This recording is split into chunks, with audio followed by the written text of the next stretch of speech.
우리는 주식 투자를 시작하고 난 다음부터 세계 경제에 눈을 뜨기 시작했습니다.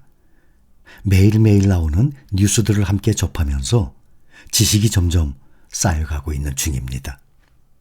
요즘 주가 하락의 원인, 많은 뉴스들을 우리가 접해서 알고 있죠.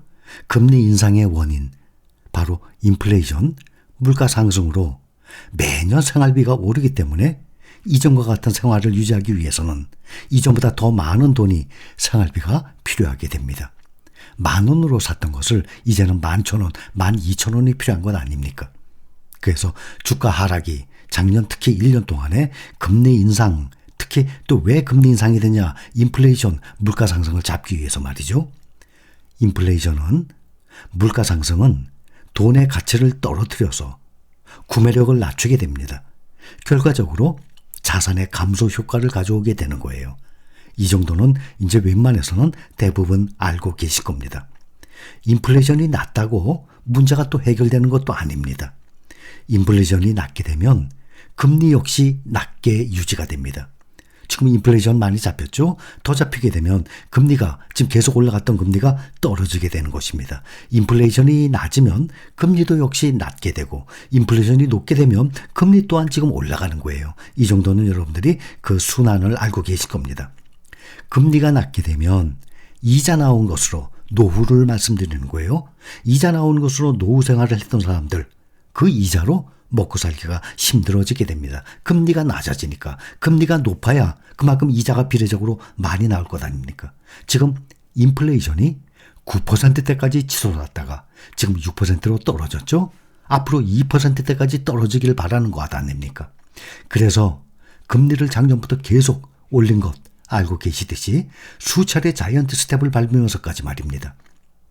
인플레이션이 다시 안정이 되면 금리는 다시 떨어지게 됩니다.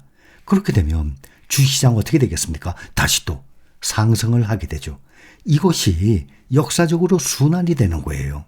인플레이션이 오르게 되면 물가 상승 잡아야 되니까 금리 올립니다. 다시 잡히게 되면 금리 떨어집니다. 그렇게 되면 주식시장도 오르내릴 것 아닙니까? 함께. 그래서 금리가 낮아지면 이자 소득은 급격히 줄어드는 것입니다.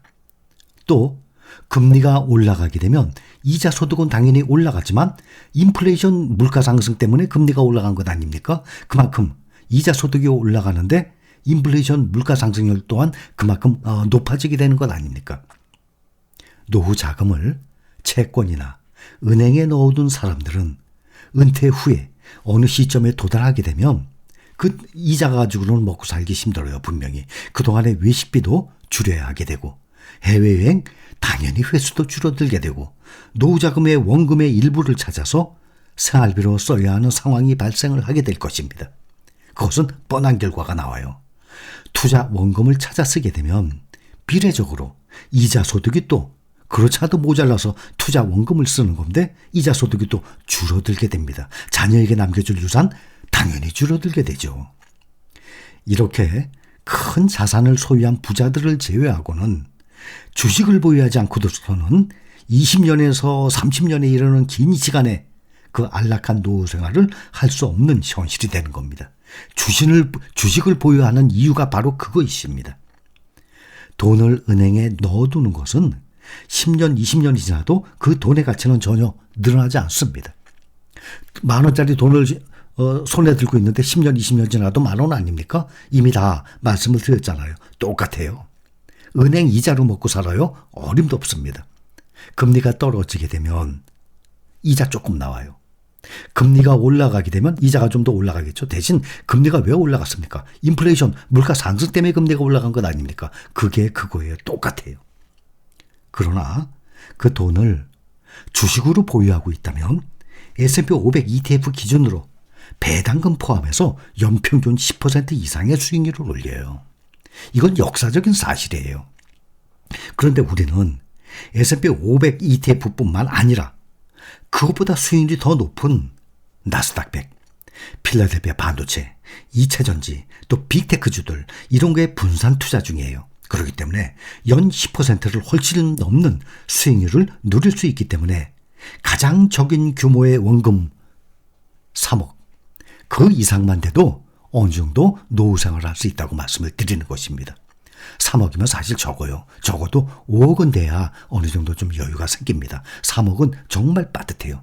제가 전에 3억을 말씀드린 이유는 지금 어이구 언감생심 1억도 못 모았는데 어떻게 3억이에요. 그렇기 때문에 제가 최소한을 말씀드린 겁니다. 적어도 여유를 가지려면 한 5억 정도는 돼야 될 것입니다. 여러분들도 노후 대비 계산을 어느 정도 해봤을 거예요. 한 달 생활비 얼마? 지금 한 달 생활비 기본 300 들어갑니다. 부부 기준으로 300. 그거 해외여행 제대로 못 다닐 정도예요. 먹고 사는데 어느 정도 그냥 편안하게 남한테 손 안 벌리고 먹고 살 정도예요. 300. 그러면 1년에 3,600. 맞죠? 1년에 3,600 맞아요. 10년이면 3억 6천. 20년은 살아야지. 7억 2천. 나 20년만 살게. 7억 2천 내놔. 7억 2천이 있어야 됩니다. 여러분 잘 생각해 보세요. 어마어마한 돈이에요. 그 돈이. 그래서 현재 우리가 작년 1년 동안은 하락장을 봐왔지만 이제 지금 한 달만 지났는데 일단 한 달에 예상외로 많이 올랐어요. 다시 뭐 전문가들이 얘기하듯이 모건 스탠리가 얘기하듯이 S&P 500 기준으로 3천까지 떨어질 수도 있고 또 마르코 콜라노빅이 얘기했듯이 JP 모건에 앞으로 10% 더 떨어질 수도 있듯이 얼마큼 더 떨어질지 모릅니다. 그러나 결국엔 올라갑니다. 금리는 다시 물가가 잡히고 인플레이션이 떨어지고 금리는 다시 하락합니다. 그러면 다시 주식시장은 다시 화랑기가 오게 되는 것입니다. 이것은 역사적으로 계속 반복을 하게 되는 것입니다.